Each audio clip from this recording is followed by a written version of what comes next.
बड़े बड़े अणुओं को छोटे अणुओं में तोड़ने की प्रक्रिया को पाचन कहते हैं। पाचन की शुरुआत मुख गुहा से होती है, गुदा तक जाती है, बीच वाले भाग को आरनाल कहते हैं। आरनाल की लंबाई 33 फीट या फिर 10 मीटर होती है। मुख गुहा के अंदर दांत, जीभ और लार पाया जाता है। दांतों का अध्ययन ओडोंटोलॉजी कहलाता है। दांतों के अंदर इनेमल की परत पाई जाती है जो कि कैल्शियम कार्बोनेट या कैल्शियम फॉस्फेट की बनी होती है। दांतों के अंदर 4 प्रकार के दांत होते हैं, इंसाइजर, कैनाइन, प्रीमोलर और मोलर दांत होते हैं। जो आपके सामने बात करेंगे दंत सूत्र की, तो वयस्क अवस्था में दंत सूत्र 21-23/21-23 इंटू 2 होता है और बच्चों के अंदर 21-02/21-02 इंटू 2 होता है। जीभ के अंदर आगे वाला मीठा, पीछे वाला कड़वा, साइड में खट्टा और नमकीन, बीच में कोई स्वाद नहीं होता। लार ग्रंथियों की बात करें तो सबसे बड़ी लार ग्रंथि का नाम पैरोटिड होता है। लार ग्रंथियों के अंदर, लार के अंदर 2 प्रकार के एंजाइम होते हैं। पहले का नाम टाइलिन होता है और दूसरे का नाम लाइसोजाइम होता है। टाइलिन स्टार्च का पाचन करता है, लाइसोजाइम कीटाणु को नष्ट करता है। ग्रसनी के अंदर कोई भी पाचन नहीं होता। ग्रसनी के अंदर एपिग्लोटिस नामक ढक्कन पाया जाता है जो कि भोजन नली और श्वास नली को अलग अलग करता है। फिर भोजन ग्रसिका में जाता है। ग्रसिका में क्रमांकुंचन गतियों के द्वारा भोजन अमाशय में पहुंचता है।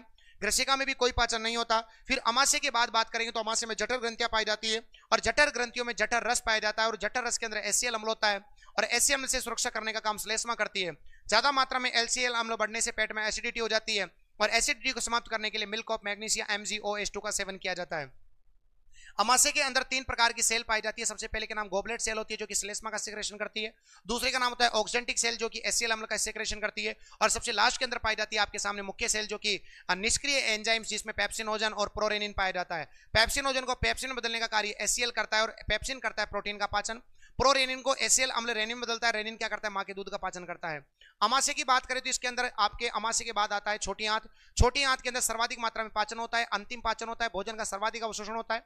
उसमें 2 रस आकर के मिलते हैं। पहले रस का नाम होता है अग्नाशय रस और दूसरे रस का नाम होता है पित्तरस। अग्नाशय रस को पूर्ण पाचक रस कहा जाता है। पित्तरस का निर्माण लीवर करता है। पित्तरस का जो भंडारण है वो पित्त से करता है और पित्तरस के अंदर कोई एंजाइम नहीं होता। पित्तरस पाइसीकरण का कार्य करता है। सभी प्रकार के एंजाइम अग्नाशय रस से पाए जाते हैं, इसे शक्तिशाली रस कहा जाता है। फिर छोटी आंत के बाद भोजन पहुंचता है बड़ी आंत में। बड़ी आंत के अंदर जल का अवशोषण होता है। जल का अवशोषण करने का काम बड़ी आंत करता है। फिर गुदा द्वारा भोजन शरीर से कहां जाता है? बाहर आ जाता है। छोटी आंत के 3 भाग होते हैं, बड़ी आंत के भी 3 भाग होते हैं, duodenum, jejunum, ileum, caecum, colon और रेक्टम, और गुदा द्वारा भोजन बाहर आ जाता है। और सबसे लास्ट में हमने पढ़ा लीवर। लीवर हमारे शरीर का भोलेनाथ होता है। लीवर जो होता है इसके अंदर सभी प्रकार की रिएक्शंस होती है, हमारे शरीर की प्रयोगशाला कहते हैं। विषैले पदार्थों को दूर करता है, यूरिया का निर्माण करता है, कुफर सेल पाई जाती है। ये सब लीवर के बारे में है।